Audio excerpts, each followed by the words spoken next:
소울 스토리타임에 오신 것을 환영합니다. 오늘은 신카이 마코토의 스즈메를 들어보겠습니다.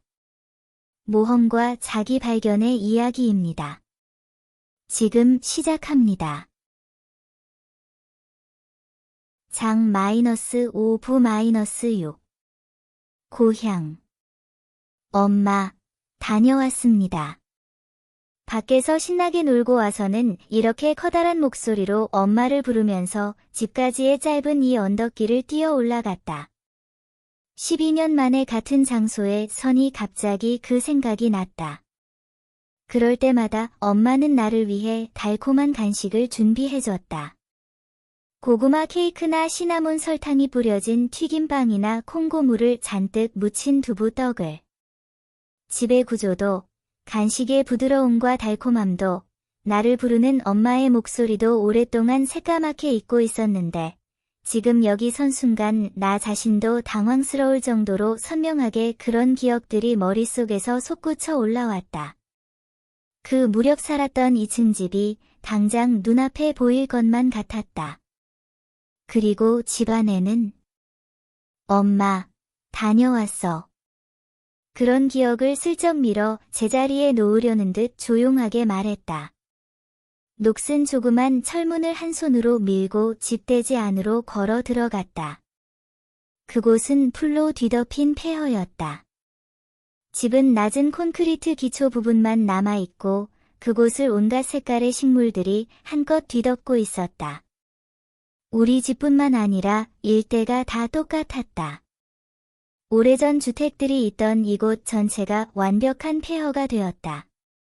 그때 있던 조그만 숲도 완전히 자취를 감추고 눈길이 닿는 한거의 모든 게 황무지였다. 12년 전, 여기에 있던 모든 것은 쓰나미에 휩쓸려 갔다. 지금은 200m쯤 떨어진 곳에서 거대한 방조제가 이 황야를 내려다보고 있다. 기울어지는 저녁 해가 그 모든 풍경을 옅은 붉은색으로 물들이고 있다. 내가 4살 때 큰 지진이 일어났다. 일본의 동쪽 반을 통째로 뒤흔들 정도로 정말 큰 지진이었다. 지진이 일어났을 때 나는 보육원에 있었고 엄마는 근무하는 병원에 있었다. 나는 선생님들 손에 이끌려 근처 초등학교로 피난했고 결국은 그곳에서 열흘쯤 지냈던 것 같다. 아주 옛날 일이라 일어난 일 대부분은 다 까먹었다. 매일 정말 추웠고 방제 무선이 늘 사이렌을 울렸고 그날부터 매일 주먹밥과 빵, 컵라면만 먹었던 일을 어렴풋하게 기억하고 있다.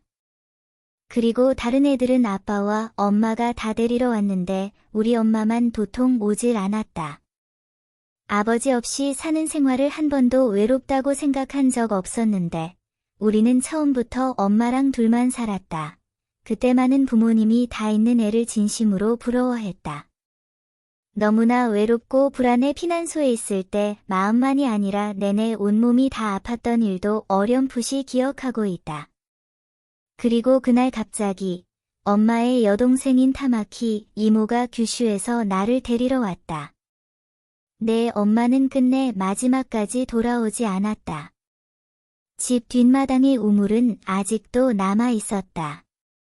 그 무렵에는 우물에 나무 뚜껑을 덮고 아이가 열지 못하게 무거운 돌을 올려놓았다.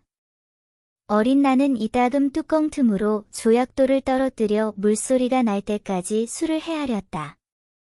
당시에는 아직 물이 있었다.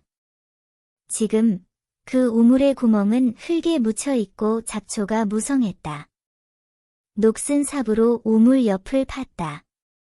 타마키 이모는 숲을 사이로 얼굴을 내민 기초 콘크리트에 앉아 내 행동을 잠자코 바라봤다.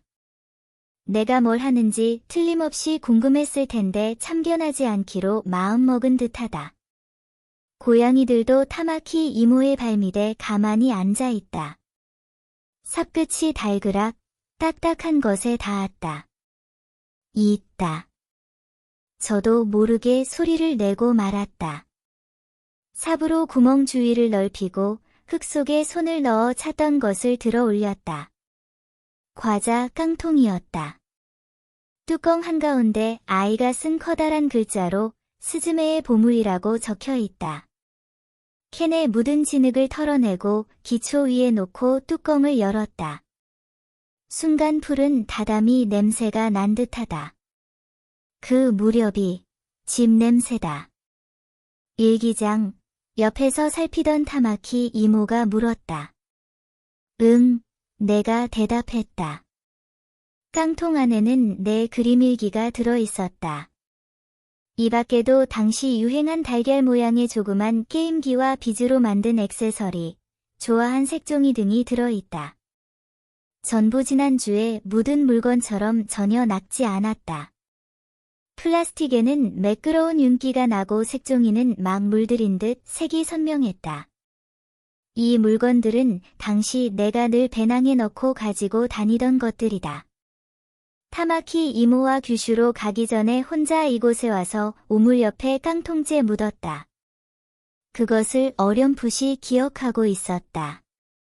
일기 내용을 확인하는 게 이곳에 온 내 목적이다. 그 무렵 일은 이제 거의 기억하지 못해서 페이지를 넘기면서 말했다. 크레용으로 쓴 비뚤비뚤한 글자와 컬러풀한 그림이 당장이라도 튀어나올 듯 모든 페이지에서 꿈틀대고 있다. 3월 3일. 엄마와 히나마쓰리를 했습니다. 3월 4일. 엄마와 노래를 실컷 부름. 3월 5일. 엄마 차를 타고 이온으로 놀러 갔습니다. 길을 헤매다가 문으로 들어갔을 텐데. 틀림없이 일기에 그 일을. 페이지를 계속 넘겼다. 3월 9일. 엄마가 머리를 잘라주어 스즈메가 귀여워졌습니다. 3월 10일. 엄마의 34살 생일. 축하해요. 100살까지 살아요. 페이지를 넘겼다. 3월 11일. 페이지가 새카맣게 칠해져 있다. 크레용 기름이 마치 조금 전에 칠한 듯 반질반질 광택을 내고 있다. 떠올랐다. 곱은 손, 색에 움켜쥔 검은 크레용. 하얀 페이지를 시커멓게 칠할 때의 밑에 깐 종이 상자의 까칠까칠한 불쾌한 감각. 손가락 끝의 감각이 폭발할 듯한 그때의 감정이 지금 내 안에 생생하게 떠올랐다. 오랫동안 얼어붙어 있던 기억이 녹아내려 흘러넘치는 것만 같았다. 이제는 그것을 막으려고도 하지 않았다. 다음 페이지를 넘겼다. 새카맣게 칠해져 있다. 페이지를 넘겼다. 새카맣다. 페이지를 넘겼다. 검은색분. 피난소에서 생활하며 매일 엄마를 찾으러 돌아다녔다. 매일 어두워질 때까지 자네가 되어 버린 마을을 혼자 하염없이 걸었다.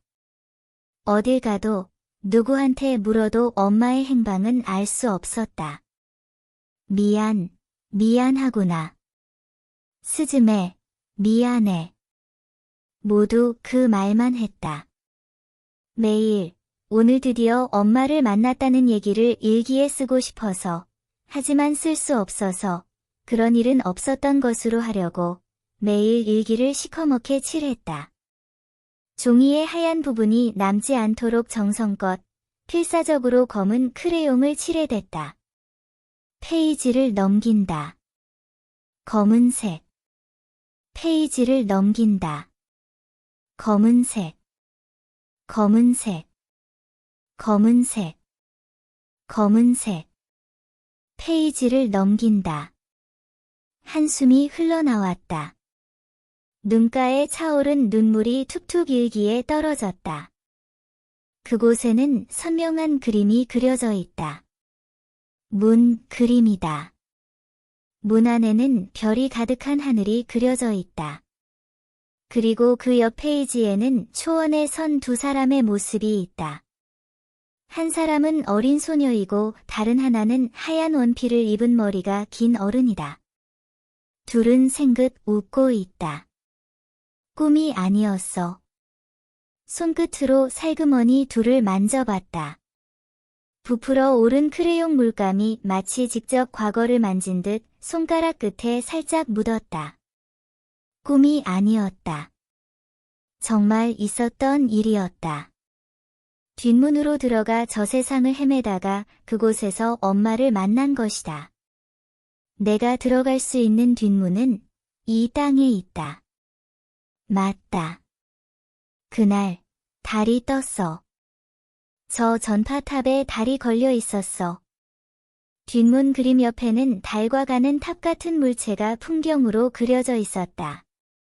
일기에서 눈길을 들고 주위를 둘러봤다. 저녁 어둠에 잠기고 있는 황야 저 너머에 그게 있었다.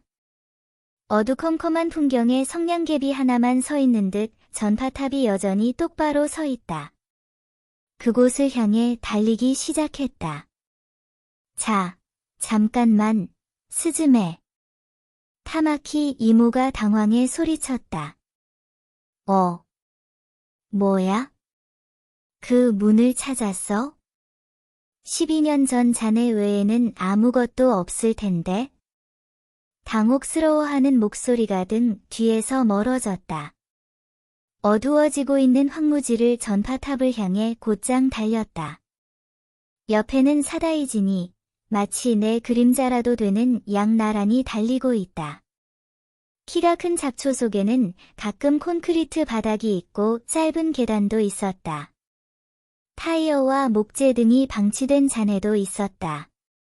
전파탑이 시야 가득 들어올 때까지 다가가 걸음을 멈추고 주위를 둘러봤다. 어디지? 숨을 몰아쉬면서 응시했다. 전파탑 왼쪽 위에는 마침 그날처럼 노란 보름달이 걸려 있다. 이 근처가 분명할 텐데. 스즈메. 갑자기 어린애 목소리가 들렸다. 살펴보니 조금 떨어진 어두운 곳에 새끼 고양이의 실루엣이 보였다. 다이진.